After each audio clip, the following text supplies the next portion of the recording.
Ofidio.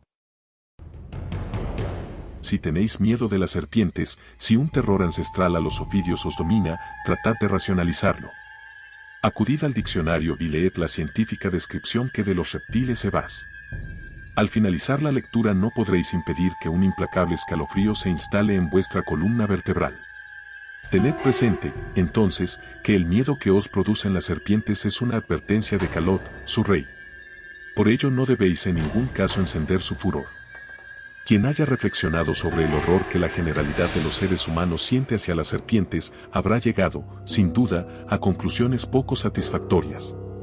Ese horror no nace tanto de la peligrosidad mortal de los ofidios, puesto que hay otros muchos animales venenosos sobre la tierra que no inspiran tan horrendos escalofríos, como de esa oscura impresión de seres, esencialmente otros, que provocan su fría viscosidad, la sensación maligna que producen sus movimientos ondulantes, la insondable mirada de sus ojos sin párpado, mucho más venenosa que el propio veneno de estos seres, todo ello y quizá la premonición de que solo espíritus abyectos pueden animar a cuerpos tan repulsivos, hacen que baste la mención de su nombre para que un sentimiento de rechazo absoluto nazca de nuestra memoria más antigua.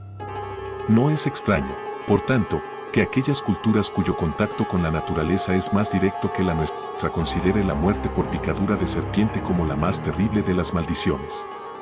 Hay, sin embargo, viejas leyendas amazónicas que atribuyen a las serpientes la capacidad de crear un horror todavía más profundo que el de la muerte, una maldición tan abyecta que la propia idea de la muerte constituye, para sus presuntas víctimas, una liberación.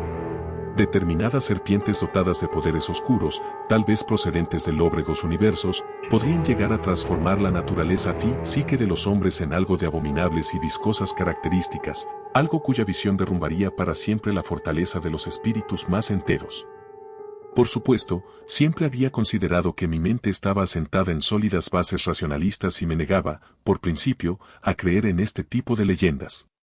Sigo negándome, incluso después de haber sido testigo de lo que a continuación contaré, pero ya soy menos proclive a negar la existencia de espantosas fuerzas sobrenaturales. O, por decirlo de otro modo, empiezo a creer que las llamadas leyes de la naturaleza no son tan claras, concretas y definitivas como convendría a la tranquilidad de nuestro ánimo. Por desgracia, en este mundo que nos ha tocado vivir pueden operar elementos subterráneos, energías malditas que solo rara vez afloran a la superficie de la realidad y cuya existencia todavía permanece ignorada para la mayoría de los seres humanos, gracias a los piadosos oficios de los dioses. No es este, lamentablemente, mi caso. Yo, sé. He visto, he olfateado, he sostenido su mirada atroz, he advertido los rasgos espantosamente humanos de aquella criatura reptante. Y cada noche, antes de acostarme, lamento carecer de convicciones religiosas. Pues, si así fuera, recaería con todo el ardor de mi corazón para no volver a verla en mis frecuentes pesadillas. Soy etnólogo. Me apasiona el estudio de aquellos pueblos americanos que todavía conservan ciertos rasgos de las culturas precolombinas. Almaceno en mi memoria y en mis archivos las leyendas de estos indios con la unción de un devoto. Gracias a esa pasión conozco más sobre Quetzalcóatl, el dios serpiente, que cualquier otro investigador contemporáneo. Sé, por tanto, que este dios, generalmente benigno, no siempre tiene manifestaciones positivas. Por el contrario, a veces adopta el nombre de Calot y entonces se muestra como un padre terrible, dispensador de los castigos más horrorosos a quien maltrate a cualquiera de sus hijas, las serpientes comunes.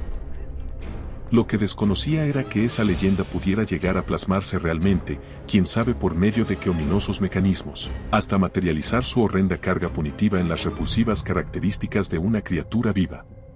Lo desconocía hasta que, siguiendo el rastro ofrecido por ciertos rumores y confidencias, llegué hasta el hospital de R. Me niego a revelar su nombre, situado en uno de los últimos enclaves civilizados, a orillas del Amazonas. Expuse al Dr. Dos Santos, director del hospital, el motivo de mi presencia. La carta de presentación de un influyente personaje de la región me facilitó las cosas.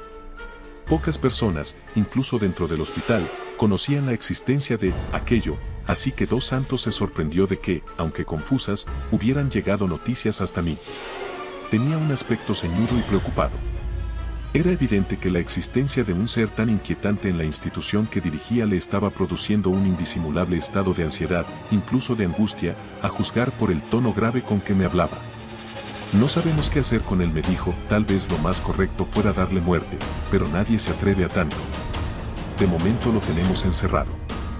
Manifesté mis deseos de verlo de inmediato y, aunque de mala gana, accedió, no sin antes hacerme jurar que, al menos durante un largo tiempo, no diría a nadie una sola palabra del caso. Los indígenas, añadió a modo de justificación, son muy supersticiosos. Temo que, si lo supieran, el pavor pudiera empujarles a realizar acciones violentas. Es mucho mejor para todos que se guarde el secreto más absoluto. Le di toda clase de seguridades de que, al menos mientras el monstruo estuviera con vida, mis labios permanecerían sellados como una tumba. Solo entonces, y haciendo un esfuerzo considerable para vencer ciertas resistencias psicológicas que en aquellos momentos me parecieron excesivas, accedió a acompañarme hasta los sótanos. Se diría que un horror indecible le inducía a permanecer sentado, que levantarse, coger el manojo de llaves y abrirme camino hacia el subterráneo constituía una prueba muy dura para su alterada emotividad. No lo comprendía entonces, y me pareció que tenía que vérmelas, en la persona de Dos Santos, con un individuo proclive al desequilibrio. Ahora, por el contrario, pienso que tal vez hubiera sido mejor para mi propia serenidad no bajar aquellas escaleras, ahorrarme la visión que tuve que soportar y desconocer la ominosa historia que conocí de sus labios, trémulos por su pavor nada fácil de dominar. Una vez legados a una apartada sala del sótano, Dos Santos levantó una trampilla del suelo y comenzamos a descender innumerables escaleras, apenas iluminadas por una deficiente instalación eléctrica, alimentada por un rudimentario generador de diésel.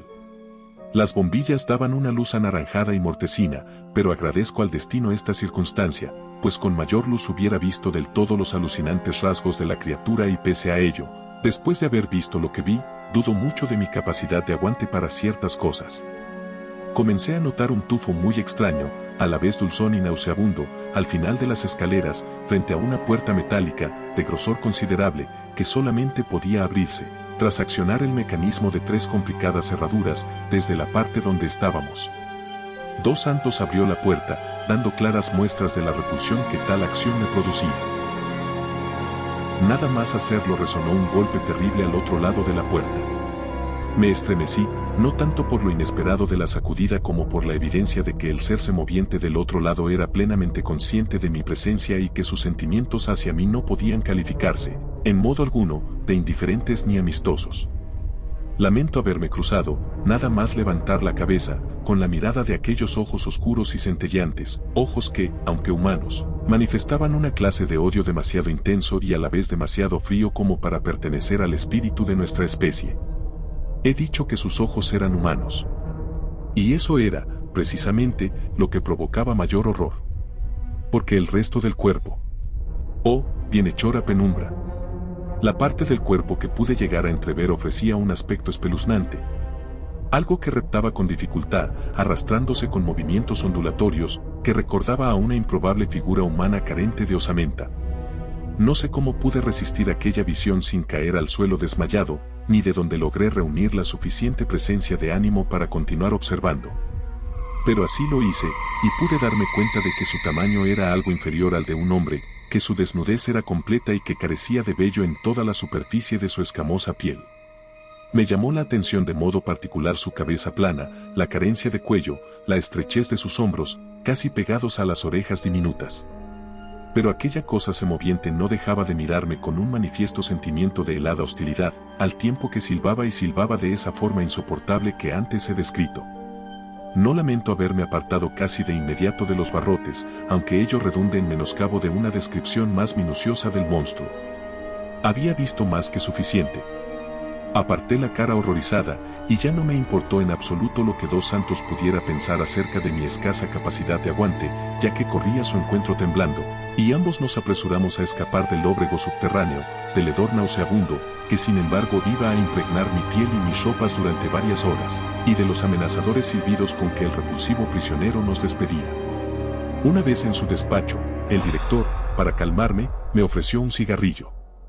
Mis nervios estaban alterados. Di varias bocanadas, pero el humo me sabía al aliento fétido que se respiraba en la saurda. Lo arrojé, bebí un vaso de agua y me apoltroné lo mejor que pude en el sillón que Dos Santos me ofrecía. Con bastante dificultad logré relajarme un tanto. Pude escuchar entonces de sus labios la historia que transcribo a continuación, mientras el fugaz crepúsculo del trópico daba paso a la noche. Pedro Guirao y su esposa, Gloria Cabral. Comenzó el Dr. Dos Santos su narración.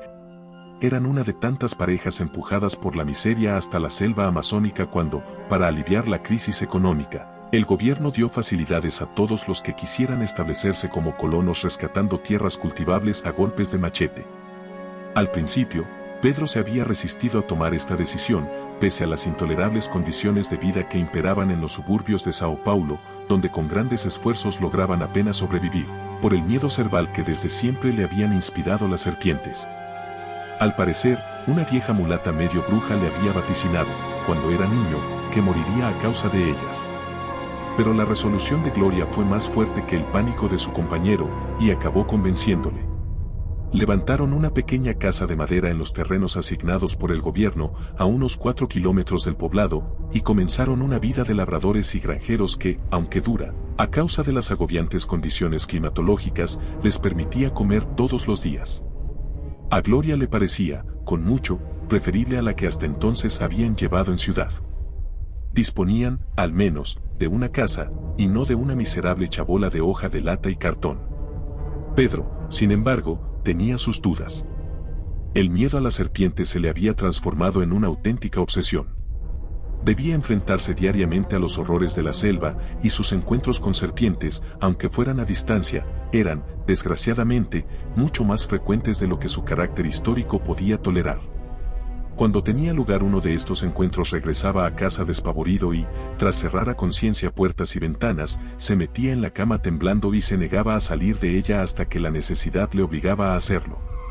Tal estado de cosas no podía continuar durante mucho tiempo. Por fortuna, en una de sus incursiones a la selva logró establecer contacto con los Elouts, una tribu que, pese a sus relaciones con los blancos, seguía manteniendo en buena parte sus ritos, tradiciones y costumbres. Se trataba de un puñado de indios, amistosos y pacíficos, que le acogieron cordialmente en su poblado. Guatemoc, el viejo hechicero, advirtió la sombría inestabilidad de su carácter y adivinó la causa. «Ten cuidado con Calot, el dios serpiente», le dijo, «el miedo que te dan todas las serpientes es una advertencia suya. Debes respetarlo y no encender nunca su furor. Pero yo haré una magia para ti. Cerraré tu círculo, y las serpientes no volverán a molestarte en mucho tiempo». Por supuesto, estos datos los conocía el Dr. Dos Santos por referencias de terceras personas, y no estaba en condiciones de asegurar que fueran enteramente ciertos. Al parecer, el hechicero indicó a Pedro Guirao que permaneciera de pie en el centro del poblado, y acto seguido convocó a toda la tribu. Los indios se sentaron a su alrededor, formando un amplio círculo, y comenzaron a entonar una serie de misteriosas salmodias, al tiempo que Guatemoc daba vueltas en torno suyo, en el sentido contrario al de las agujas del reloj, mientras sujetaba por la cabeza, con la mano izquierda, una serpiente de cascabel viva. Al completar la 12ª vuelta depositó al ofidio a los pies de Pedro, a quien un miedo absoluto, en aquellos momentos, estaba a punto de hacerle perder la razón. Obedeció, sin embargo, a Guatemoc y pudo soportar, gracias a los ánimos que éste le infundía, toda la prueba sin mover un músculo. La serpiente, tras varios minutos de inmovilidad, levantó la cabeza. Pedro bajó la suya. Un sudor frío le nublaba los ojos. Su naturaleza le incitaba a escapar con la celeridad de un resorte. Pero hacerlo significaba la muerte, ya que el animal estaba sin duda tan aterrorizado como él y no dudaría en saltar y morderle al menor movimiento. Se prolongó la indecible angustia varios minutos más, al tiempo que la tribu entera repetía cierta oscura frase con machacona insistencia y Guatemoc permanecía fijo ante él, mirándole sin pestañear y con los brazos cruzados. Finalmente, el reptil pasó rozando lentamente sus pies desnudos. La sangre se le heló, pero aquella viscosa caricia tuvo un fin. Entonces el círculo de los nativos se deshizo, y de esta forma pudo la serpiente huir hacia la selva. «Ahora», dijo Guatemoc, «la serpiente le dirá a Calot que le respetas, y él cuidará de que ninguna de sus hijas se acerque a ti». Después de aquel incidente con los indios, Pedro perdió en parte su miedo a las serpientes y pudo adaptarse mejor a su nueva vida. Pero Gloria no sabía nada de lo ocurrido. Una tarde vio, debajo de un árbol cercano a su casa, un nido de serpientes de cascabel. 3 pequeñas crías, repulsivamente blancas, estaban enroscadas entre sí, esperando la llegada de su madre. Al verlas tan cercanas a la casa, Gloria recordó los terrores de su marido. Quiso evitar que esos terrores se reprodujeran, ahora que al fin parecían marchar mejor las cosas, y a tal fin cogió una piedra de gran tamaño y las fue matando una a una, aplastándolas con su peso. Las crías de serpiente, aún con vida, se retorcían sanguinolentas, con los intestinos despedazados, y un brillo maligno asomó a los ojos de la mujer. Aquellos animales inmundos, pensó, no llegarían a molestar jamás a Pedro. Completaba Gloria su labor destructora, aplastando a los pequeños seres con el pie, sin percatarse de que era observada por Pedro, que en aquellos momentos regresaba del trabajo diario. Al darse cuenta de su presencia tapó apresuradamente la carroña con un pecero coú de tierra y se dirigió a su encuentro. Pero Pedro había visto todo lo que hizo.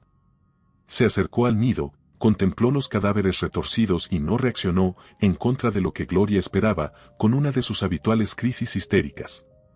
Esta vez la contemplación de las serpientes muertas le inspiró otros sentimientos más profundos, pero no menos terroríficos. Una densa sombra entenebreció su rostro. «Desgraciada», dijo. «Mataste a sus hijas. Ahora Calot no tendrá piedad de nosotros. Ya no hay esperanza para ti ni para mí». Gloria trató de justificar su acción, recordándole que era la obsesión serpentina de Pedro la que le había empujado a obrar así, pero Pedro se sumió en un hondo mutismo y nada le repuso. Regresaron ambos a su casa con las primeras sombras de la noche. En vano trató Gloria de hacer hablar a su marido, de suplicarle que olvidara lo sucedido, de hacerle ver que la cosa no tenía importancia alguna. «Todavía no has comprendido», habló al fin Pedro, «que estamos condenados. Calot vendrá y te convertirá en serpiente. A mí me matará», permaneció Pedro sentado en una silla, mirando a las estrellas a través de la ventana. Gloria se sentó a su lado intentando consolarle, pero acabó contagiada de su mutismo. De vez en cuando lloraba en silencio, compadeciéndose de la locura de su marido. La luna llena apareció sobre los árboles y Pedro pensó en el gran ojo helado de Calot, sediento de venganza, a quien nada pasaba desapercibido. «Así me contaron lo sucedido», postilló el doctor Dos Santos. «Quizá las cosas ocurrieran de otra manera. Pero estoy en condiciones de asegurar, a juzgar por todos los indicios, que lo esencial de la historia es verídico». Después de aquella noche hubo testigos que llegaron a recoger algunas frases terribles de Gloria, cuando aún no había perdido por completo la capacidad de pensar. Rogué al doctor que continuara su relato. Parecía resistirse a hacerlo. El sudor perlaba su frente. Se mostraba inquieto, y yo mismo lo estaba, hasta el punto de que el más niño ruido del exterior me sobresaltaba y me hacía pensar de inmediato en el lúgubre habitante de los subterráneos. Sin embargo, Dos Santos continuó, a Gloria acabó rindiéndola el cansancio y se metió en la cama. Tardó mucho en conciliar el sueño, atormentada por los remordimientos y por el lamentable estado en que había dejado a su marido, sentado junto a la ventana y con la expresión del horror más espantoso grabada en el rostro. Se durmió al fin, pero su sueño duró poco, ya que al cabo de unos minutos fue despertada por un ruido siseante y continuo. Pensó que era el viento, tal vez, y volvió a dormir. Creyó percibir, entre sueños, algo pesado y sofocante sobre su cuerpo. Luego, el siseo aumentó hasta hacerse intolerable y recuperó de golpe la conciencia. La habitación estaba muy difusamente iluminada por los rayos indirectos de la luna, pero había la luz suficiente para que llegara a ver multitud de seres reptando por el suelo, subiendo incluso por las patas de la cama hasta rozar las plantas de sus pies. La casa estaba invadida de serpientes de cascabel. Viscosas, retorcidas, frías, silbando sin cesar, reflejando en sus ojos malignos la mortecina claridad lunar. El espanto se acumuló en su garganta, y de ella brotó un alarido incontenible. Y entonces, recortándose a contraluz en la difusa claridad de la ventana, vio una extraña sombra ondulante que se acercaba hasta su cama. Calot, el horrendo dios de las serpientes, venía a satisfacer en ella su afán de venganza. Este pensamiento cruzó por su mente, a la vista de la sigilosa sombra, pero el miedo se transformó en un furor desesperado. Recordó que el hacha estaba cerca de la cama, al alcance de su mano izquierda, y pudo alcanzarla antes de que la sombra llegara a rozarla. Blandió el hacha y la descargó repetidas veces sobre la sombra. «Calot, maldito», gritó, «no quise matarlas. Lo hice para que no asustaran a mi marido. Pero no permitiré que me toques. No lo permitiré. Poseída por una furia demente comenzó a lanzar carcajadas, a correr por la habitación, completamente fuera de sí, pisoteando y aplastando algunas de aquellas masas viscosas que habían entrado en la casa. Ninguna de las serpientes llegó a atacarla. ¿Quiere usted decir, interrumpí al doctor, que Gloria logró sobrevivir? Conservó la vida, sí. Pero no sé si la palabra, sobrevivir, es en este caso la correcta. Al día siguiente, yo estaba tan desasosegado que, en contra de mi costumbre, volví a interrumpir. ¿Y qué le ocurrió a Pedro Guirao? ¿Cómo podría explicarse lo sucedido? Cabe una explicación, aunque me temo que es más terrible que los mismos hechos. Pedro, o mejor dicho, lo que quedaba de Pedro, también fue encontrado a la mañana siguiente. Unos compañeros de trabajo acudieron muy temprano a casa de Pedro Guirao para que, como de costumbre, les acompañara. Quedaron intrigados, ante la puerta, por la presencia de un olor nauseabundo, penetrante. Cuando la atravesaron se les hizo evidente la magnitud de aquel horror. El cadáver de Pedro, descuartizado, fue hallado a los pies de la cama. A su lado se encontraba el hacha, llena de sangre. Por el suelo aparecían los cuerpos de varias serpientes de cascabel aplastadas. Y también estaba, reptando, silbando, con los ojos en blanco, lo que en otro tiempo había sido Gloria Cabral. Lo que había sido Gloria Cabral. Sí. Cuando llegaron aquellos trabajadores todavía conservaba un asomo de lucidez. Luego la perdió por completo. Como perdió el cabello hasta desaparecerle del todo. El proceso de su transformación fue lento, degradante, repulsivo. Su piel fue cubriéndose de extrañas manchas negras, y al morir, ebrio de horror como estaba, no dudé en interrumpirle de nuevo. ¿Quiere decir que murió? Entonces, eso, que está ahí abajo, encerrado en el sótano. El doctor Dos Santos, con la garganta seca, hizo un último esfuerzo. Eso, que está ahí abajo es lo que parió Gloria Cabral 9 meses después.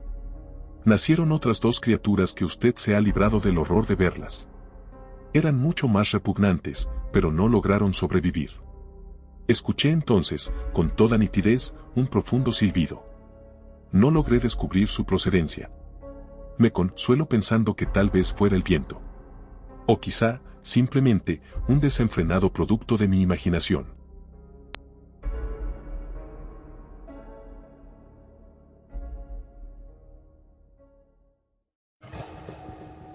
Un original de JLC, basado en una idea de H.P.